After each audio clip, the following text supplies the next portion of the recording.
All right, boys and girls, let's pull it together here. Let's have some order. All right.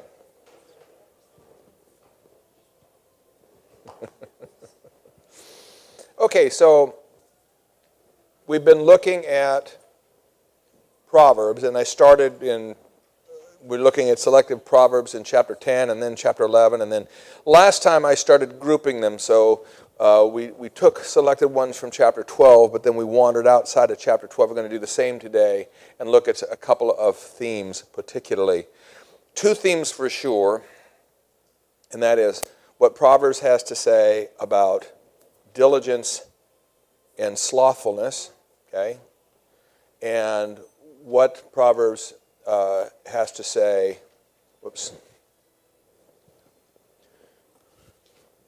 I may have gotten confused there. Oh, yeah, of course. Self-control. So we'll look at what Proverbs has to say about self-control, and then probably we won't get to this, but there's a section that deals with just the danger of arming a fool. Okay, so we'll put it, the danger of empowering a fool. Might not get to that today. All right, well, to begin with, when I talk about a biblical worldview, when I talk about a worldview, the way I'm using that expression, the way it usually is used, is we're talking about just the general set of rules, principles, and truths that relate to ordinarily daily life, okay, that tell us what kind of a world God has created, the basic responsibilities and duties that people have in this world toward one another and toward God and toward the planet or whatever else, and how we are just to understand the basic nature of reality. That's sort of the basic worldview. And I distinguish between that and specifically what God is doing in this world and what his plans are. Now, you understand that God doesn't have to have any plans. He could have just created this universe this way, and it's our job to understand it. But it turns out that God is acting in a special way. He's actually doing things which do not follow naturally from the worldview. They follow naturally from God's character, but not from the worldview. So I have characterized that as religion, which is, I like the word because it says what I want to say. I don't like the word because of what people read into it. But essentially, when we're talking about what God's plans are for humanity, whether we're talking about the call of Abraham, the raising up of the nation of Israel, or the sending of his son to be the Redeemer of the world, those are things that do not follow naturally from what the worldview is. Proverbs is about the worldview.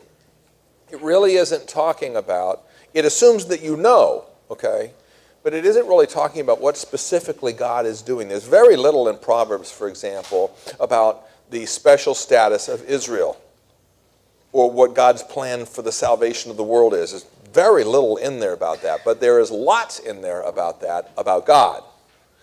Now, regarding the biblical worldview, there's a couple of things I'll say to preface what we're going to talk about today. Number one is the biblical worldview, in many respects, is not at all unique. For example, the biblical worldview, as we're going to see today, extols the value of self-control, diligence, and hard work. And it demeans slothfulness and foolishness. Well, virtually all credible, reasonable worldviews that have bubbled up from the past, are going to do that.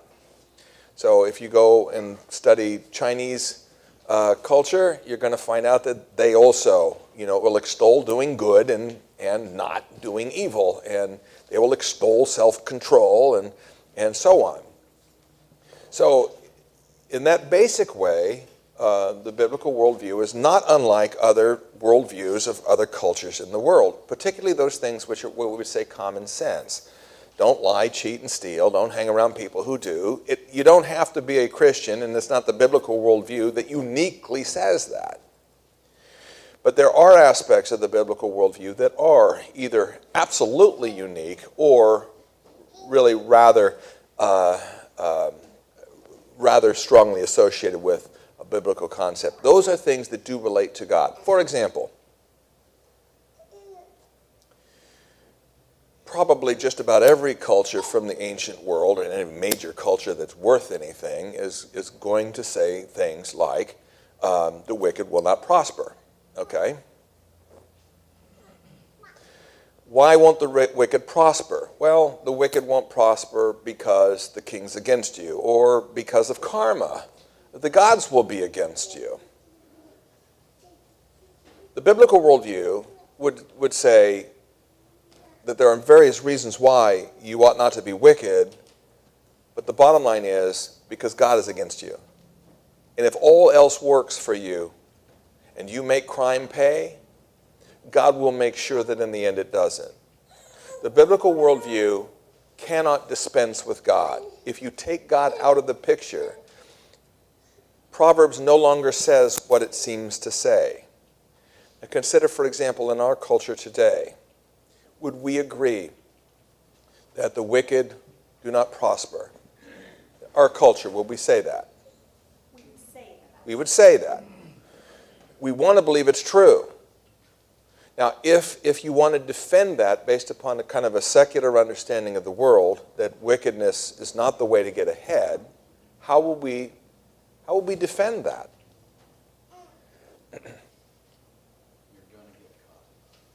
Well, yeah, but we wouldn't even say you're going to get caught. I mean, if we really want to argue about it, what would we really say?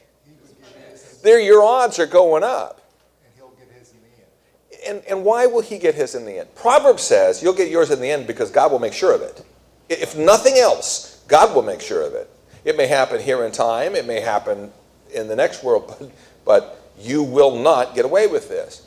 But when we, in our modern Western mindset, everything turns into probabilities anymore. And the idea now is, well, there's a couple of arguments about it. Number one is if you engage in nefarious behavior, chances are sooner or later it's going to catch up to you. We may make an economic argument. Yes, I can rob banks, and that seems like easy money. But if I more thoroughly take into account the total cost of robbing banks, we have to take into account the risks involved and what you may have to pay and all that you have to do to keep from being caught, and those need to be added in too. And if you add all those in, we're going to say the cost of robbing banks is you're going to be upside down. Okay, so that's a bad investment of your time. An argument like that. We also have kind of an aspirational argument. You shouldn't lie. Why? Because you'll get caught. Well, the chances go up of you getting caught. If you get caught, will it be bad for you? It might be. But it's also this. What if everybody did that? So no, there's sort of aspirational. If everybody plays nice, the world will be a better place. Now, that's not an argument that if you don't play nice, it's going to go bad for you. That's just an argument that if all of us see the bigger picture, if we all care about the larger community more than just ourselves, well then we'll all play nice and the world will be a better place. Proverbs doesn't operate that way. Proverbs was more than happy to say, Solomon more than happy to say the world would be a better place if everybody plays nice. But God is not going to wait for you, okay? He's also not asking you to play nice just for that reason. Being a good person is also a matter of fearing God.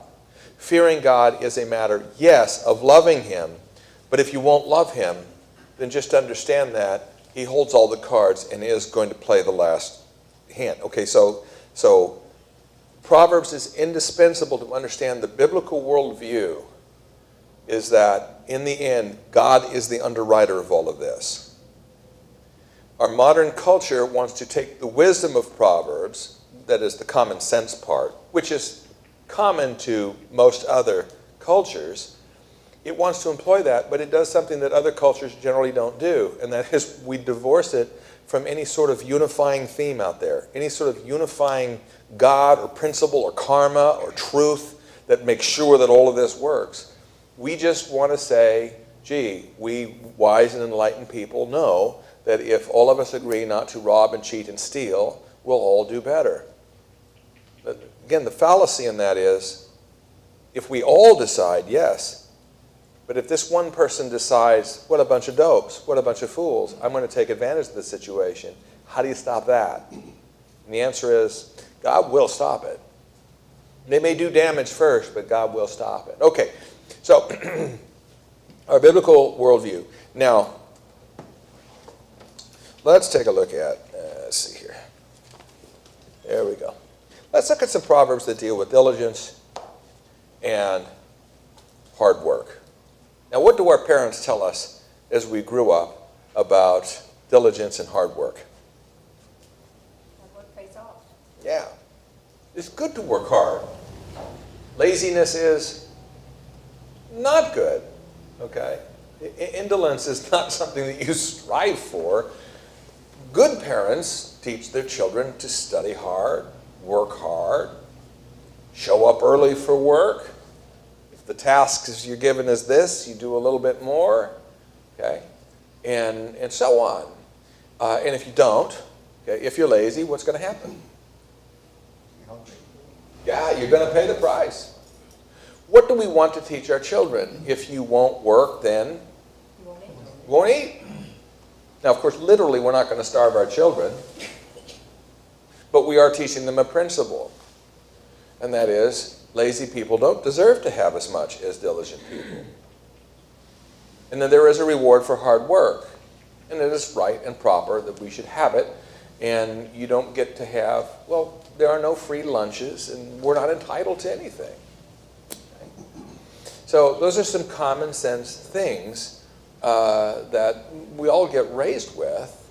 Now, it's a different matter what you know in your head and what your actual habits are, okay? Because your habits might be quite different than what the truth is. But let's see. Let's take a look at some Proverbs that deal with the question of hard work, diligence, and slothfulness, and see what it says. Whoever works his land will have plenty of bread, but he who follows worthless pursuits lacks sense. The seventh commandment says what? You shall not steal. Okay? Have you ever wondered why we would waste an entire commandment? That's 1/10 of these 10 things that we're supposed to consider just vitally important. 1/10 to tell us not to steal? Now, when you understand the commandments properly, you realize that that actual literal commandment not to steal is metaphorically just the tip of the iceberg. What it's giving us actually is just the sort of most egregious opposite of what ought to control, okay? So what would be the opposite of stealing? Giving. Giving? You might think giving. What about working? I mean, the thing is, I can give you what I've already, and that's fine, that's good. Generosity is definitely, but working actually produces something that didn't exist before. So that is, in a sense, more fundamental. What does a thief do? Well, he doesn't produce. He is a leech. He lives off the work of others, because what you steal typically is what somebody else worked to produce, okay? When someone steals, they're stealing your time. Well, Think about it, because it took time. It took time to make the money and to buy. To produce. okay, but so let's say time by itself doesn't do anything, but time together with effort does. So time, effort, and skill can produce many wonderful things, okay?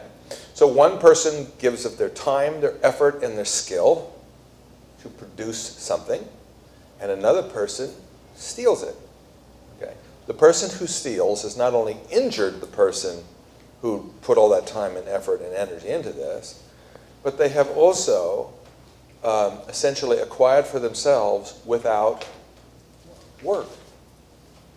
They don't want to work. So we could take the sort of common sense, well, what if everybody did that? Well, then there would be nothing to steal. But then another way to look at it is to say, you know, the material requirements of supporting human life doesn't just sprout up from the ground all by itself. Human life must be sustained with a lot of material things. And material things can be acquired only one way. What is that way? Work. Lots of people have to work to produce anything. The pews that we're sitting on, the lights that are illuminating this place, the electricity that runs through, I mean, wherever you look, if there are physical things, okay, human labor was necessary to produce them. And because human labor produces more than when you and I actually need to survive, we end up in our culture with a surplus. So that we can start buying and selling and trading, and so we start getting wealthy. We can sit in a building like this rather than a thatched roof hut, because we just produce a lot more than what we need just barely to survive. But why is that? Because a lot of people work. Okay? Now, in our very wealthy society, it is possible for individuals not to work and yet do just fine. Okay? In fact, in our society, it is possible for a lot of people not to work, and we still go along. Now, from an economic point of view, this isn't very good, because the fewer people that work, the less wealth we build up. But from a moral point of view, it's also a problem. Let's consider this. I always enjoy, just because I like the song, you know, trailers for sale or rent, okay? The old, what's his name? Roger Miller. Yeah, okay, but consider this guy, all right? Now, it's everybody's dream. Well, I don't know if it's everybody's dream. It's my dream some days. I just want to ride the rails and do nothing, okay? I really don't want an old stogie on the ground, I want you to know. But I might not mind for 50 cents having a place to stay for the night, and all I have to do is sweep out something, and I'm good. You know, I'm good for a day. Consider the man who says to himself, I am not going to steal, and I'm not going to go on the dole. I'm not going to depend on anybody. I'm going to take care of myself. I am only going to take care of myself. I will do exactly what I need to do to feed myself, to clothe myself, and to make sure that I survive another day. I will do no more than that, but I will not take from anybody else. I won't rob. I won't rely on a government check. I will pay my own way, and I will pass through this life. At the end of life, what I will have produced will exactly equal what I have consumed, and I will expire, and that will be it. Like the gambler in what's his face's song. My mind is gone. Kenny Rogers, yeah, different Roger, yeah, different kind of Roger. He smokes his last cigarette borrowed from the bum that's next to him, and then dies in the middle of the night. But all right, so what do we think about that individual? He's hurt nobody. He's stolen from nobody. Well, economically, what is he? Neutral. He's a zero. He's not negative. He hasn't hurt anything, but he's a zero. So legally, should we do something with this guy? Should we say, you produced nothing? I'm going to put you in jail. That's just going to cost us a ton of money. Okay, so we're not going to do that. You haven't hurt anybody. Morally, what do we think? What do we think about somebody who's a no count on purpose? Not because they couldn't help it, but on purpose. What do you think? I think selfish. It's the definition of selfish. You're only thinking of yourself.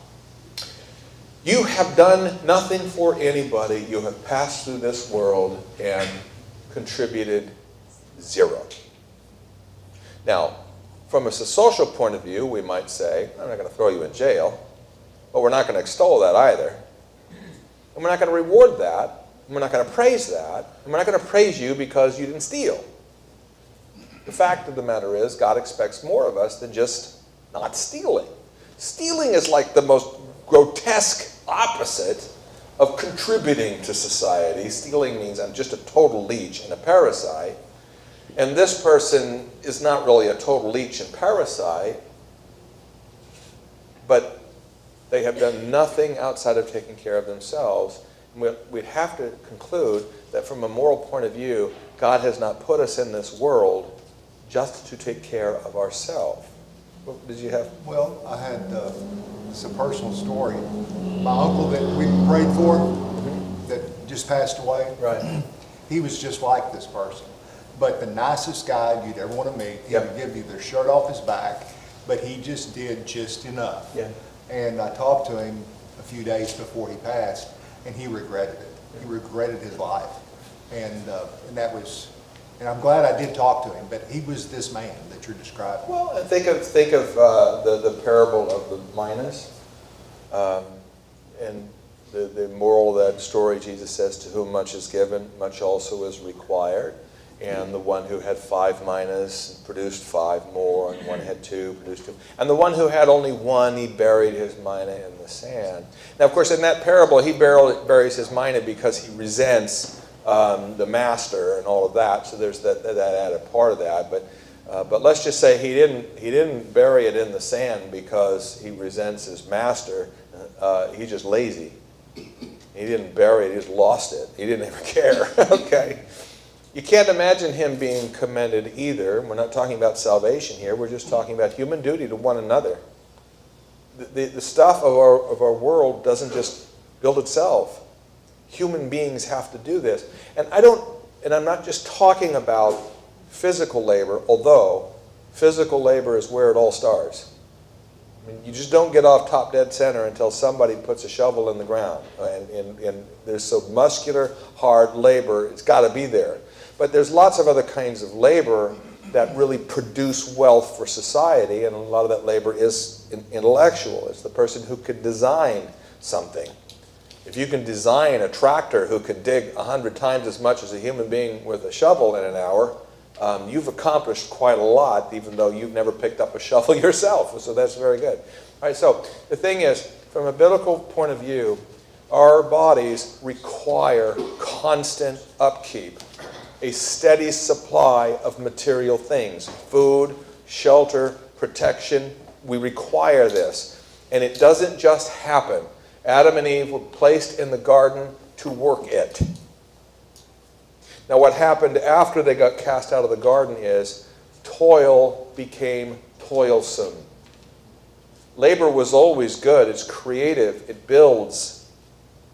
But after sin entered the world, well, then it became hard and often unpleasant and often unsatisfying, but just as necessary. It's just that you build something, and it's just the law of entropy means that you just don't get nearly the return on your effort that we would have gotten.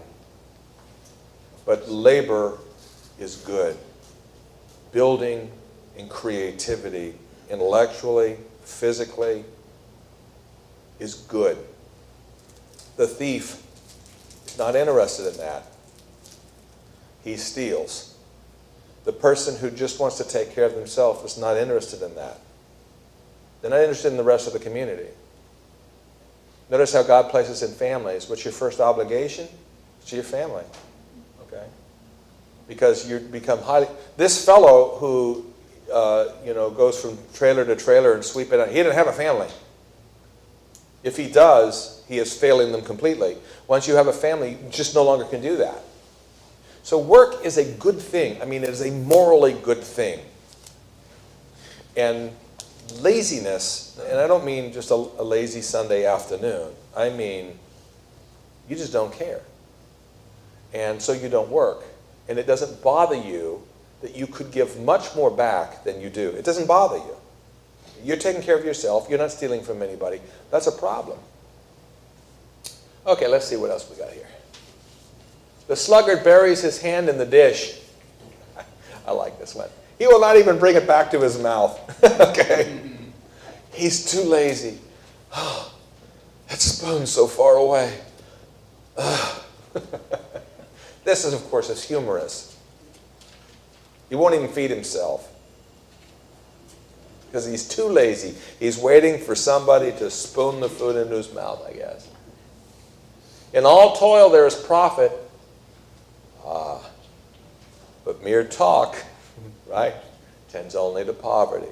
Poverty in Proverbs is closely linked, of course, to a kind of foolish behavior, which is laziness. Now, that doesn't mean that if you're poor, therefore you're lazy. Remember that in Proverbs, poverty does not, and wealth does not always mean your material wealth.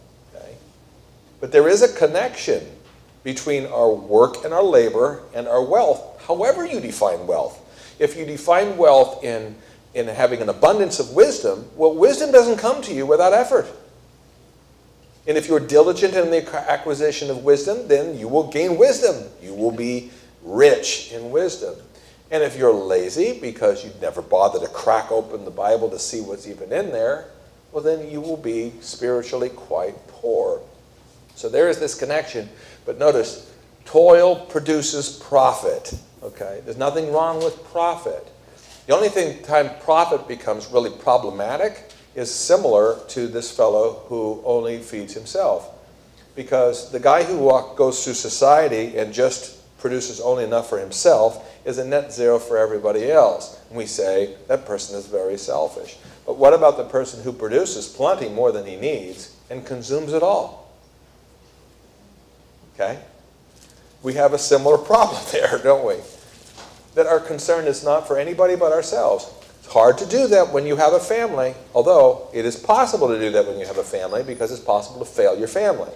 But the way God designs it actually is, no, you're going to work hard, and, well, you know the old joke, before you even get, it's not a joke, it's true, before you even get your paycheck, it's already spent. Okay? But you shouldn't be resentful of that. The reason it's spent is because you got all these gobbling little kids in a home. And that's good. Okay, that's good. But there's a side of us that just wants to spend it on ourselves, okay, which is not good. A little bit is okay. A lot is not better. Okay, so we want profit. We want to produce more than just what we need. But mere talk, lots of people are talk. Talk about all the great things that they're going to do or things that should be done. That Beatles song, I look at the walk and I see that it needs sweeping. And I've always thought of that song, I just say, yeah, there he is, strumming his guitar, looking at the walk, sees that it needs, but he never picks up a broom and sweeps it. Okay. Okay, now here is a series of, this is an ode to the sluggard, I guess. The sluggard says, there's a lion in the road. There's a lion in the streets. What does this mean? Something to stop you from your excuse not to work. Yeah. Is there a lion in the street? No. No. So this is an excuse. The sluggard, because if there really was a lion in the street, then it's not the sluggard who's going to say there's a lion in the street, okay? That becomes a real problem. The lion has to be dealt with. But the sluggard says this because he's looking for any excuse he can, even if it's something kind of brazen like this. So there's humor here. Lion in the street. We know why you didn't do what you should do. As a door turns on its hinges, so does a sluggard on his bed. Always appreciate that. Of course, having two boys when they were teenagers, I had a couple of doors on their beds, back and forth, rocking. More humor. A sluggard is an easy thing to laugh at, except that it's not really very funny. Because, in a sense, the sluggard is stealing. He's not sneaking into my home and taking something. And he may not be taking anything directly from me. But if you're lazy and don't work along with the rest of us, that means others have to work harder, or we all have to do without. The sluggard buries his hand in the dish. It wears him out to bring it back to his mouth. Of course, that's similar to the last one we had. More humor. It just wears him out. He just is too tired. He can't do it. Okay, this is, of course, not a problem with his muscles. It's not a problem with his body. It's a problem with his head. I remember an individual Really kind of funny. And the only thing I appreciate about this is the sheer, unadulterated honesty. It was horrifying, but it was truly honest. Here is an individual who does not pay his rent, does not buy food, does not make his car payments, absolutely will never pay insurance. As a result, he's constantly being evicted and constantly losing whatever car he has, and so forth like that. Even when he has a job. He'll have a job. What does he spend his money on? Stuff he wants. Stuff he likes. And I had a conversation with this individual, and I said, what is the matter with you? You keep losing all of your stuff because you won't, you get money, you have enough money, but you spend it all on new suits or something like that. And you don't pay your rent. And the brutal honesty, I just don't like spending my money on that stuff. It's not exciting to me. I don't like it. Okay, well. But I have to say, it was honest. It was true. I could not improve upon what he said. Yes. There's a certain arrogance to being a sluggard in that regard, isn't it? In general, because you don't want to participate with your community that you live in, and you expect their services, but you don't. Isn't there some... Implicitly you do. You're expecting other people, because if everybody does what you do, our standard of living is going to plunge. You are enjoying a standard of living created by others, which that's part of our Western culture is really, we might be paying the piper here in the next generation or two or three. We kind of are now. Whatever your politics, $35 trillion in debt, what does that really mean? We've spent our grandparents, our grandkids, our great-grandkids, we've already spent their labor. We're living on their labor.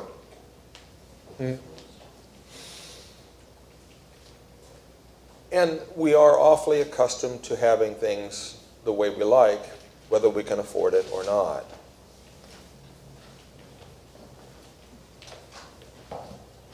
The sluggard is wiser in his own eyes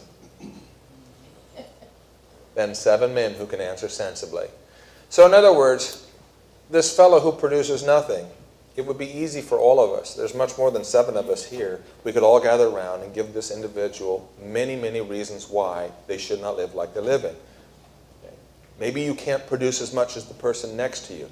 Maybe you're not as smart, maybe you're not as strong, maybe you're not as healthy, maybe you're not as well educated. Who knows why? We're not all called to produce the same amount.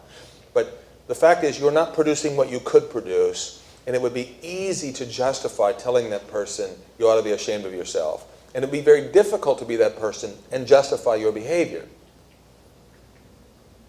But it won't matter. Have a conversation with this person, what are you going to get? It doesn't matter. They're not going to be persuaded by what you say, because why? They've made up their mind. Don't confuse them with facts. Okay? He's a scoffer, and he's arrogant. There's an arrogance in this.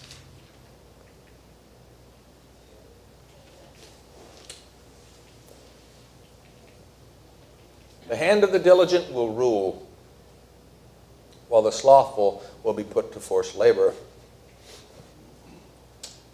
That's interesting, isn't it? What does it mean that the diligent will rule?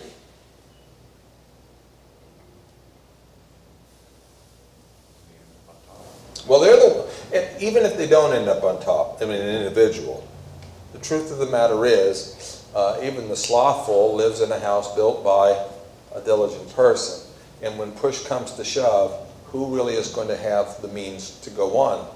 And those who can at least work hard. Okay. There's always room in this world for somebody who can work hard. But I think it's interesting, the slothful will be put to forced labor. It doesn't say the slothful will be left alone.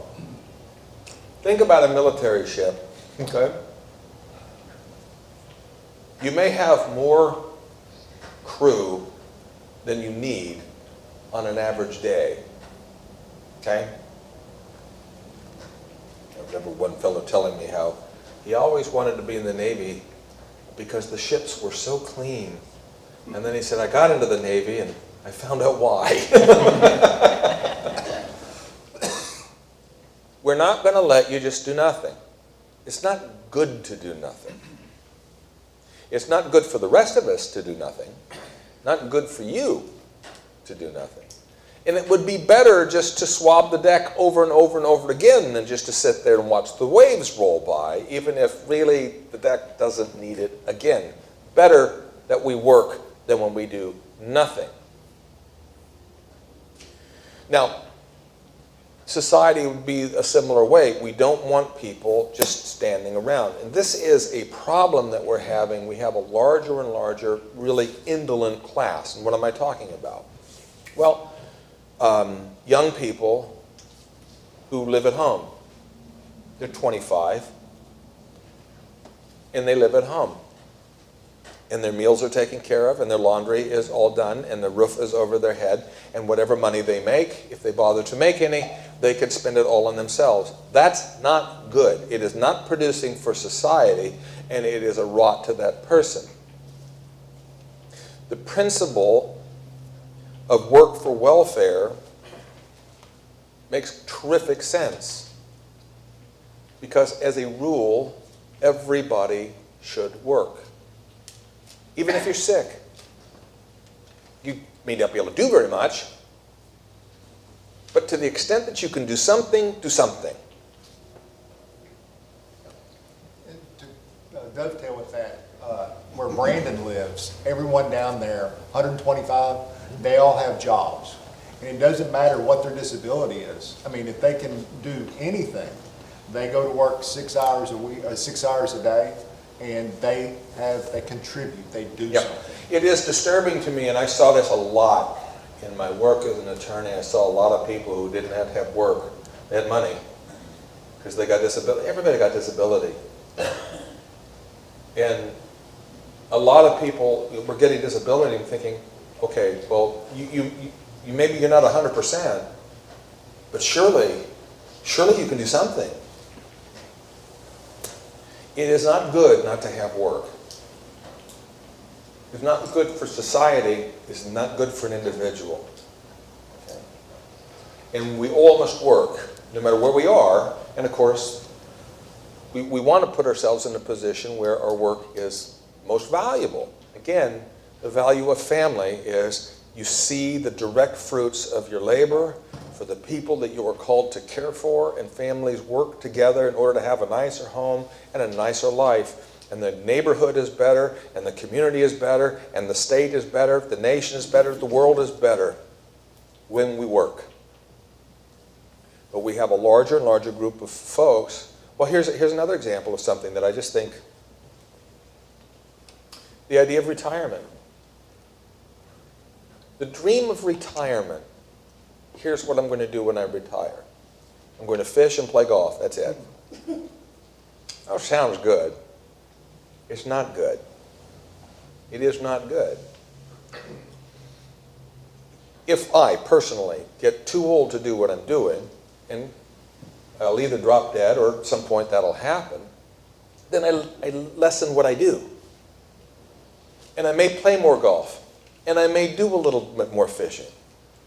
But the idea that that would be a good life, I'm just going to travel around the world. I'm going to see the sights. I'm just going to live a life of leisure. What is that? That's trailers for sale or rent, okay? I'm just going to spend the rest of my life, even though I could do more, I'm not going to because I don't feel like it.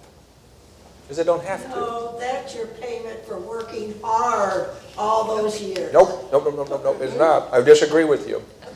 I do agree that as we get older, we do need to adjust what we do. We do need certain comforts and certain things that perhaps you can say earn for working all that time, or just need because we're older now. Can't stand the heat of the sun anymore.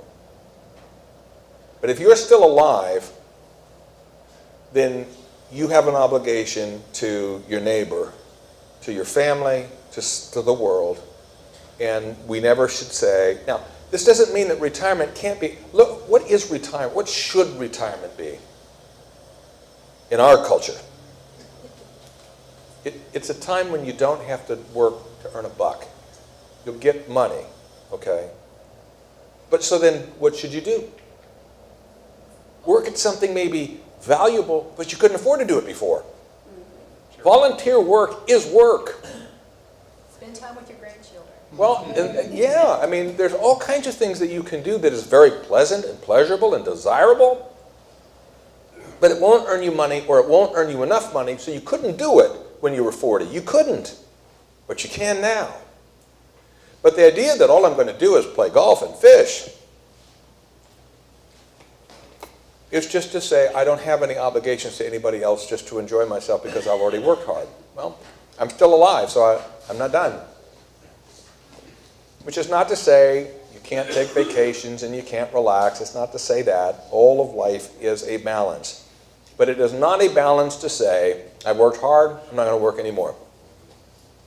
You might say, I've worked hard, and I've worn my body out.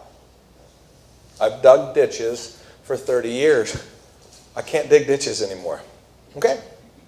Then we need to find some different work for you because your body just won't do that anymore. I know this is pertinent, but I know people who have retired and have gotten slightly ill and have gone back to their profession as a consultant and bloomed. Yeah, oh yeah. There's all kinds of things that you can do if you've already made your money. Okay? And the idea of Social Security, the idea of Social Security and retirement is you are saving up for a day when you're not going to be able to work enough. So you're living on less today so that you'll have more money later on, but not so that you don't have to work. Whoa. Seniors are living off of you so we can continue just to, no. We earn that money. No, you're not understanding. That's not what he said. That's what I said. You made more money than you consumed when you were younger, so that you can have more money than you are earning later. That's fine. That adds up.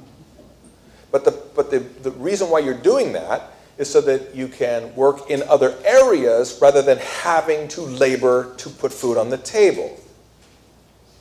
Now, that's just because we are making allowances for getting old. It's just hard to do this. Or making allowances for getting sick. It's hard to do this. Okay. But what we are not doing is saying, you owe society 30 years of work and after that, play. We're not, maybe we saying that. God is not saying that. Life without labor, and I don't mean working for a buck, I mean fruitful, constructive contribution to the world is the requirement of every human being. Even children. Yes?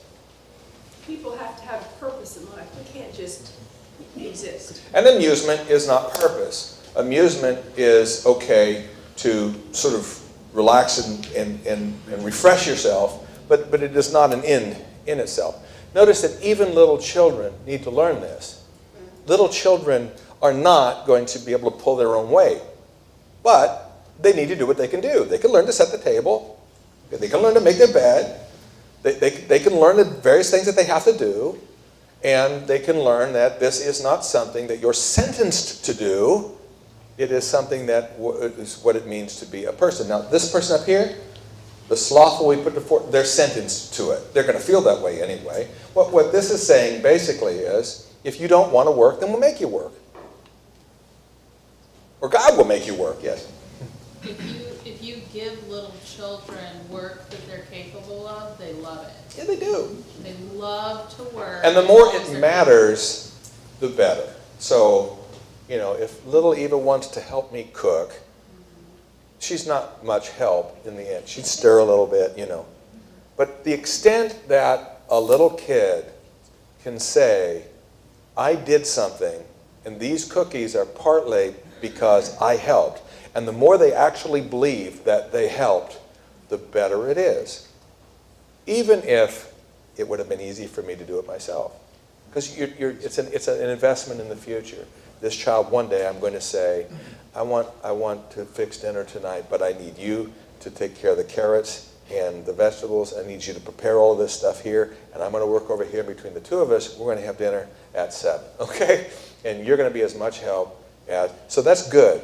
And so you can put that into any kind of situation that we want. Human beings need to have a purpose, and labor is an important part of that. And slothfulness is the refusal to row along with the rest, or to hoe along with the rest, or whatever it happens to be, whatever work is being done.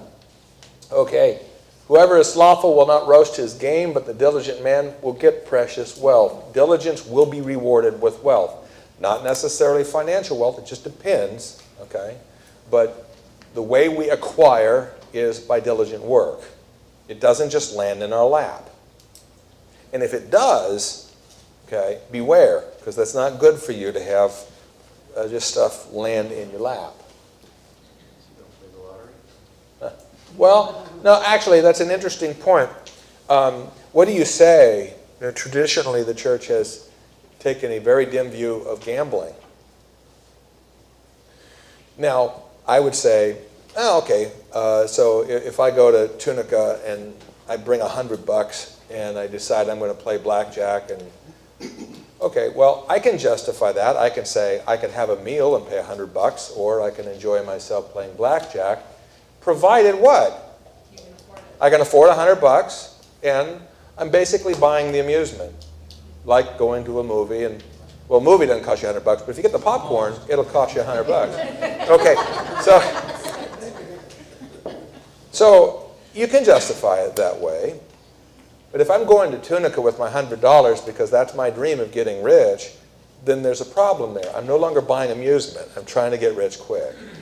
And trying to get rich quick is not just stupid, it's immoral. Okay? It's stupid because most people aren't going to get rich, and you're going to end up in poverty.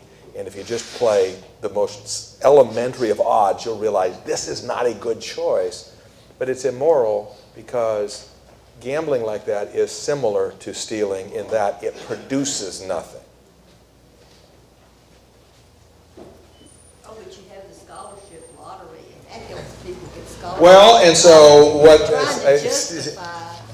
Stephen had a professor who said that all the lottery stuff is the stupid tax. That's what it is. It is a stupid tax. Okay, it is the tax on stupidity.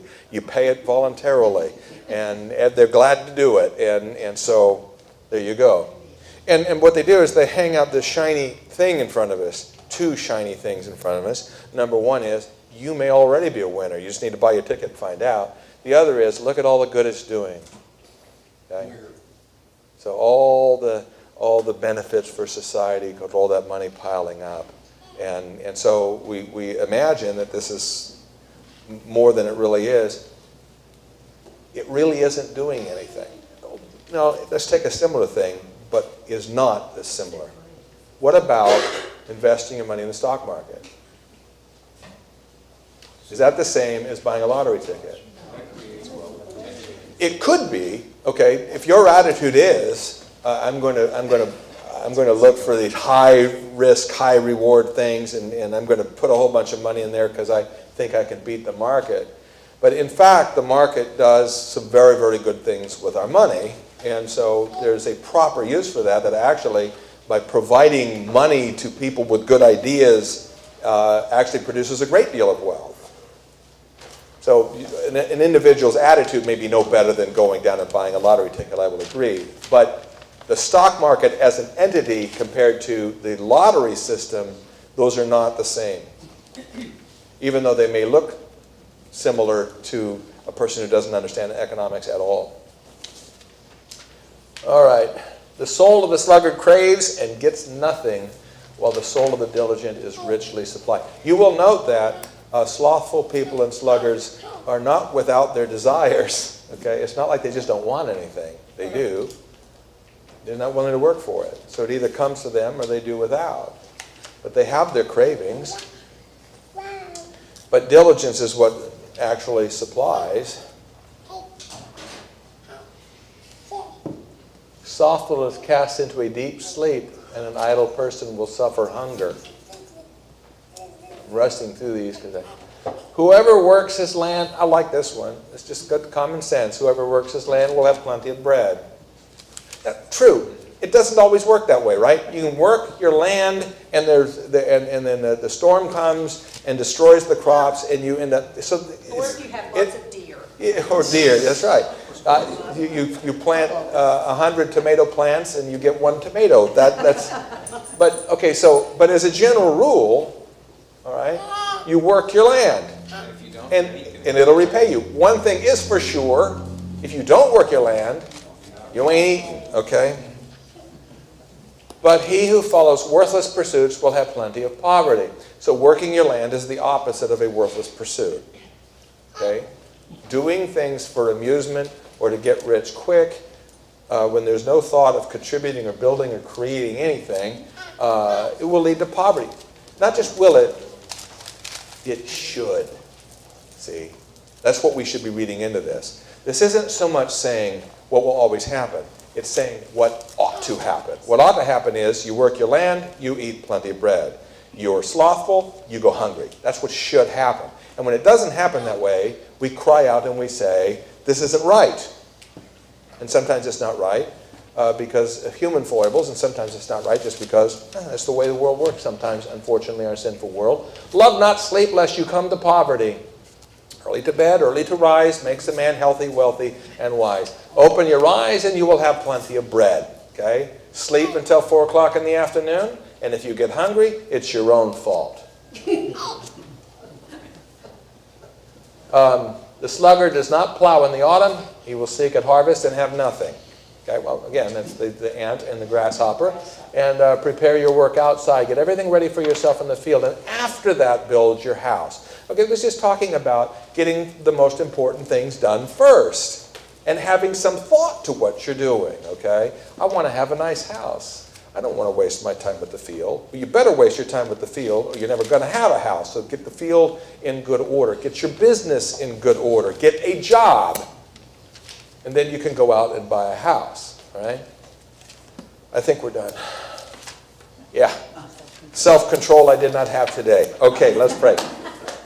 Thank you, Jesus, for your words, for the world in which you place us, and for teaching us, Lord, that although justice does not always reign supreme, things don't always work out fairly here. In the end, Lord, those who diligently seek you will find, and we will have great wealth. And we thank you, Lord, that you have given us your words in this hope. Amen.